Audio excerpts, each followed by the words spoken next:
Hai sahabat semua, kita masih berjumpa lagi dalam perbincangan dengan Mbak Dr. Maria Teresia Widyastuti tentang berpikir kritis.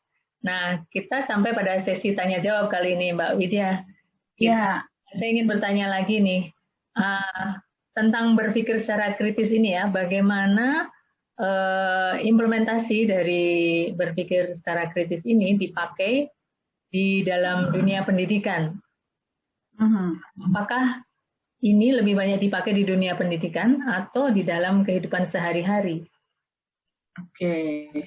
Sebenarnya berpikir kritis ini atau critical thinking ini akan terpakai di dunia manapun, gitu, di dunia pendidikan atau kehidupan sehari-hari, karena itu sebenarnya melekat pada proses berpikir kita, pada apa yang ada di kognitif kita, gitu ya, di otak kita, gitu. Jadi sebenarnya kalau mau dijawab apakah itu dipakai dunia pendidikan atau di dunia ini, semua kepakai.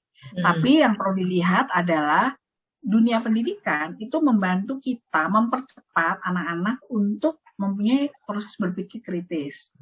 Nah, kalau di dunia sehari-hari, di kehidupan sehari-hari, di rumah misalnya atau di keluarga, itu dia akan berpikir kritis terhadap yang terkait dengan hal-hal sederhana dalam kehidupannya di sehari-hari, gitu. Kalau di sekolahan lebih kompleks, sehingga itu disiapkan untuk nanti dia kerja, dia apa. Tapi sehari-hari lah, misalnya contoh, bajunya kena kotoran gitu, dia melukis terus dia kotor gitu. Apa yang harus saya lakukan ya? Itu dia bisa dari hal itu aja sederhana itu, dia bisa berpikir kritis. Saya mau cuci sendiri, saya coba pakai mesin cuci. Ini gimana ya caranya? Dia mulai seeking cari informasi. Terus ini ada 2 deterjen, yang satu deterjen yang putih aja, satu ini. Aku pakai apa ya? Ini kaosnya ada warnanya, ada putihnya. Nah itu dia mulai memilih, membuat pertanyaan dari kehidupan yang sederhana-sederhana. Itu di rumah. Tapi kalau di sekolah dia akan lebih kompleks karena mulai ada buat tentang konsep, tentang teori gitu. Jadi dua-duanya ini akan saling melengkapi lah. Melengkapi ya. Ya, itu kira-kira sih Mbak jawabannya. Ya, jadi tidak hanya di dalam dunia pendidikan, tapi juga mulai dari kehidupan sehari-hari dari dia kecil ya, sebetulnya itu sangat dibutuhkan ya di dalam. Ya, betul. Sebetulnya ya berpikir. Ya. Mungkin kalau di sekolah lebih banyak karena memang area yang perlu untuk dipikirkan, mungkin termasuk ilmu pengetahuan begitu ya. Ya. Butuhkan sekali berpikir secara kritis ini ya Mbak ya. Iya, betul. Jadi yang satu lebih kompleks, yang satu kelihatannya lebih sederhana, tapi enggak juga. Karena hidup itu kita nggak tahu permasalahan apa yang akan dihadapi ke depan gitu. Tapi setiap hari itulah yang kita berlatih. Gitu. Itu sih. Nah, kemudian gini Mbak, kita sering melihat ya ada anak yang memang pandai dari lahir gitu ya. Orang tuanya pandai, jadi dia cerdas gitu ya secara kognitifnya. Tapi juga ada anak-anak yang kurang di dalam berpikir ini. Nah, sebetulnya critical thinking ini itu sebetulnya bawaan dari lahir atau bisa dilatih sebetulnya atau ditingkatkan? Oke. Nah, kalau misalnya di psikologi gitu ya, kita tes kan dia dulu, dia masuk di range intelektual yang berapa, misalnya gitu, kapasitas intelektual berapa. Itu sebenarnya bisa ditingkatkan. Kecuali bahkan anak yang dia ada di bawah rata-rata gitu ya, kapasitas intelektualnya itu bisa. Karena sebenarnya ini tapi mungkin yang di bawah rata-rata itu simpel-simpel yang sederhana gitu ya, berpikirnya sederhana. Jadi kalau ditanya apakah ini bisa dilatih, bisa gitu.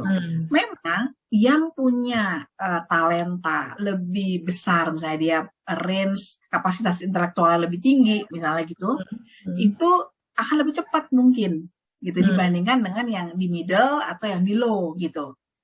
Tapi apakah bisa ditingkatkan? Bisa.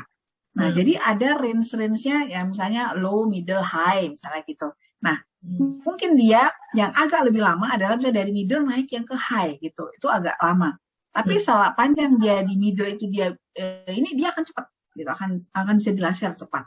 Berikutnya akan lebih lama pada saat dia pindah move dari middle ke high tadi, cara proses yang ini. Jadi itu dari sudut kapasitas intelektual gitu ya.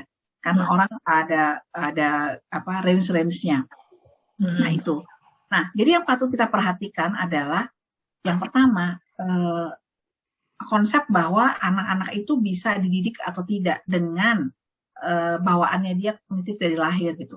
Itu jawabannya adalah bisa sebenarnya gitu.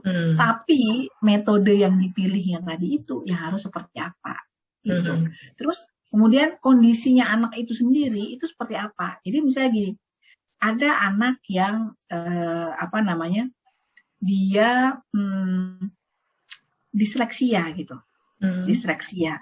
Terus apakah disleksia itu berarti tidak bisa berpikir critical thinking? Enggak, bisa gitu. Dalam hal apa gitu. Nah, jadi kita perhatikan kondisi, oh dia disleksia, tapi dia bisa ini. Mungkin dia kelemahannya di sini. Jadi yang perlu kita tegas sebagai orang tua atau pendidik, tahu mana kekurangan dan kelebihannya.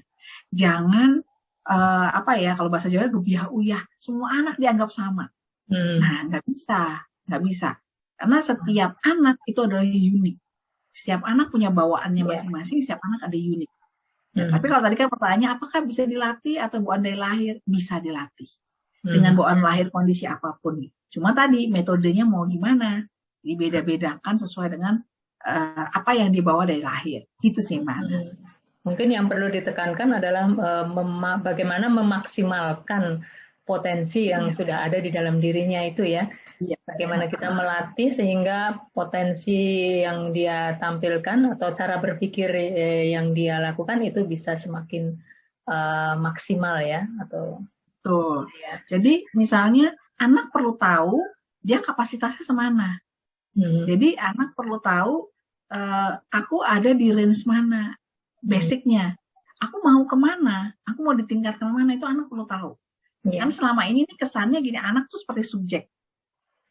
Seperti objek. Nah, padahal dia itu punya kemerdekaan yang terkait dengan diri dia sendiri.